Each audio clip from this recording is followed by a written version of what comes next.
warahmatullahi wabarakatuh. Alhamdulillahirabbil alamin. Puji syukur kita haturkan kepada Allah Subhanahu wa taala yang telah memberikan nikmat iman, nikmat sehat, nikmat kesempatan untuk bertemu dengan bulan Ramadan kali ini ya.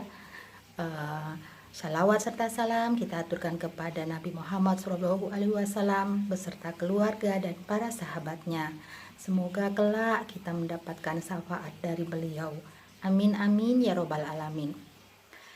Pada kesempatan kali ini, tema yang akan Ibu ambil adalah yang muda yang berkarya. Masa muda adalah masa di mana ketika idealisme berpadu dengan segala kelapangan. Masa ketika di mana potensi fisik dan pikiran mencapai puncak kematangannya. Maka banyak tokoh-tokoh sejarah yang berhasil membuat beragam karya spektakuler mereka ketika masih muda. Mari kita belajar dari beberapa contoh. Yang pertama, sebaik-baiknya contoh adalah Nabi Muhammad SAW. Beliau ketika muda sudah diberi gelar Al-Amin, artinya orang yang jujur oleh bangsa Arab. Terlahir sebagai anak yatim, kemudian masa kanak-kanak ditinggal oleh ibunda dan kakeknya tidak menjadikan beliau putus asa dalam mengarungi kehidupan. Bersama dengan pamannya, beliau bekerja untuk mencari nafkah juga sebagai penggembala domba dan berdagang. Ya, di usia 24 tahun beliau sudah dipercaya oleh saudagar kaya Siti Khadijah untuk berdagang ke negeri Sam. Pada waktu itu beliau menerapkan sistem yang belum diterapkan oleh pedagang yang lain. Beliau tidak memberikan harga kepada barang dagangannya, tapi kepada pembelinya beliau memberitahu modalnya sekian, mau dibeli berapa, mau diberi keuntungan berapa, terserah. Ternyata hal tersebut membuat dagangan beliau laris dan cepat habis. Contoh yang kedua, ada Muhammad Al-Fatih. Beliau menjadi raja menggantikan ayahnya di usia 19 tahun. Beliau terkenal karena menaklukkan kota Konstantinopel yang sekarang kita kenal dengan Istanbul. Pada usia yang masih relatif muda, beliau memimpin kerajaan dan memimpin pasukan perang. Apa rahasia kesuksesan beliau? Ternyata semenjak balik, beliau selalu melaksanakan sholat wajib dan sholat tahajud. Begitu juga dengan pasukannya, harus selalu melaksanakan sholat wajib. Contoh yang ketiga adalah di era sekarang, ada Muhammad Salah. Siapa yang tidak kenal? Ya, Muhammad Salah, pemain bola dari Mesir. Dia adalah pemuda muslim yang sudah beberapa kali memecahkan rekor dan kejuaraan hingga bisa membuat Mesir menjadi salah satu peserta di ajang Piala Dunia. Muhammad Salah menjadi role model untuk bukan saja pemuda muslim di negaranya, tapi juga pemuda-pemuda muslim di seluruh dunia. Dia tidak lupa pada negaranya, kepada kampung halamannya. Dia membantu membuat rumah sakit, sekolah-sekolah, dan membangun yang lain. Nah, sekarang bagaimana dengan pemuda sekarang? Apakah juga sudah mulai berkarya? Kalau belum, kapan mulainya? Apakah masih tenang, masih nyaman di zona nyamannya bersama dari orang tua segala fasilitasnya? Padahal jelas sekali pesan Allah Subhanahu wa taala dalam Al-Qur'an, sesungguhnya Allah tidak akan mengubah keadaan suatu kaum sampai mereka mengubah diri mereka sendiri. Siapa yang tidak mau berkarya kalau seperti itu? Tentu suatu kebanggaan kalau di usia remaja sudah mempunyai karya atau sudah mulai berkarya. Berkarya, berprestasi itu tidak harus menjadi seperti harus juara kelas. Tidak. Pandai mengaji, pandai melukis mungkin, pandai membuat makanan, menonjol di bagian olahraga, bisa berjualan, bisa membuat kerajinan. Itu sudah menjadi suatu karya yang bisa dibanggakan. Kenapa remaja harus berkarya? Karena agar memiliki bekal untuk kehidupan di kemudian hari. Ibu akan menyampaikan 10 tips bagaimana yang belum mulai berkarya atau yang sudah berkarya tapi ingin ditingkatkan lagi. Yuk kita mulai. Yang pertama, sucikan niat.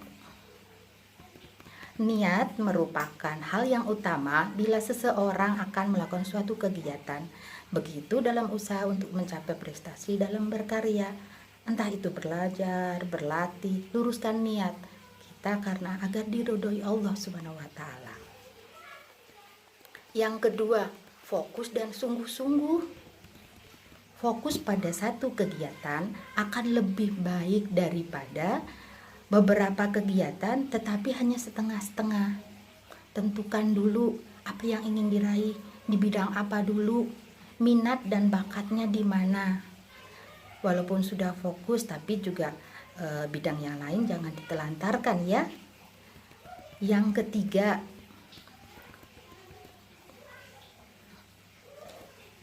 disiplin waktu. Manfaatkan seefektif mungkin waktu. Jangan menyia-nyiakan waktu untuk hal-hal yang mungkin kurang berguna, nongkrong, foya-foya. Atur waktu seefektif mungkin. Buat jadwal, kapan harus belajar, kapan harus mengaji, kapan harus membantu orang tua, dan kapan kalian juga tetap bisa bermain bersama teman-teman.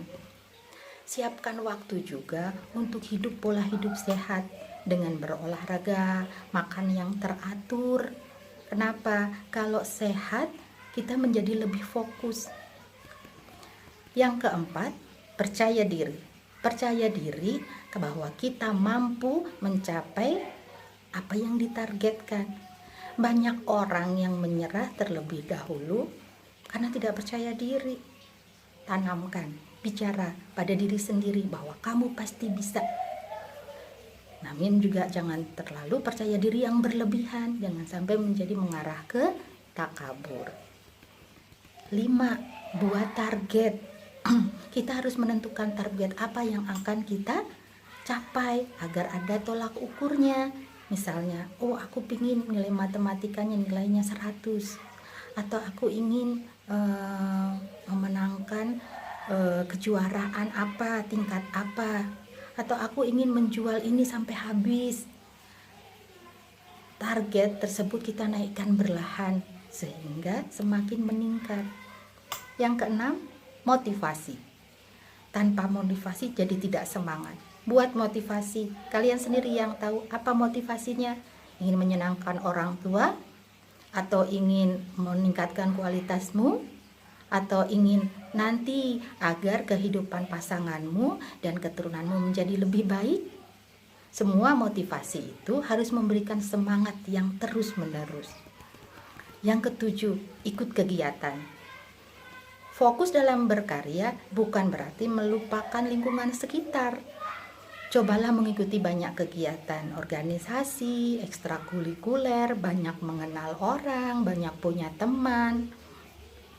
Ilmu tidak harus dari guru, tidak harus dari sekolah, bisa dari pergaulan juga.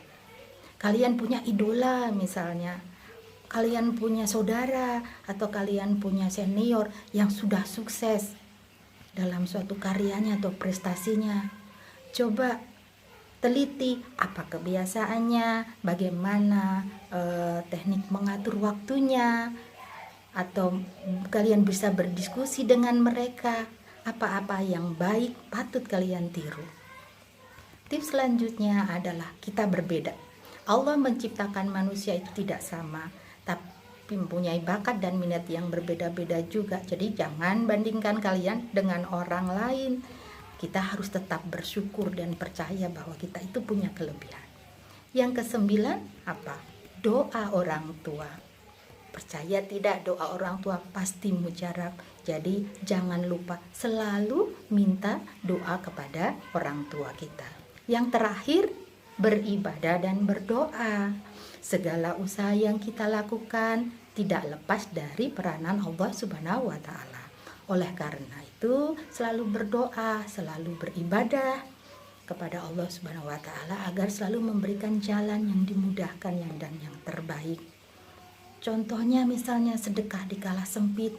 Sedekah tidak harus berupa uang, bisa tenaga atau pikiran. Demikian tips dari Ibu. Yang penting dari semua itu adalah harus memulai dulu. Mulailah dulu walaupun sederhana. Mulailah dulu walaupun kecil. Mulailah dulu walaupun belum sempurna. Nanti dengan berjalannya waktu, semakin belajar, berpengalaman, insya Allah semakin baik. Cukup sekian dari Ibu. Apabila ada kesalahan dan kekurangan, mohon maaf. Akhirul kalam. Wassalamualaikum warahmatullahi wabarakatuh.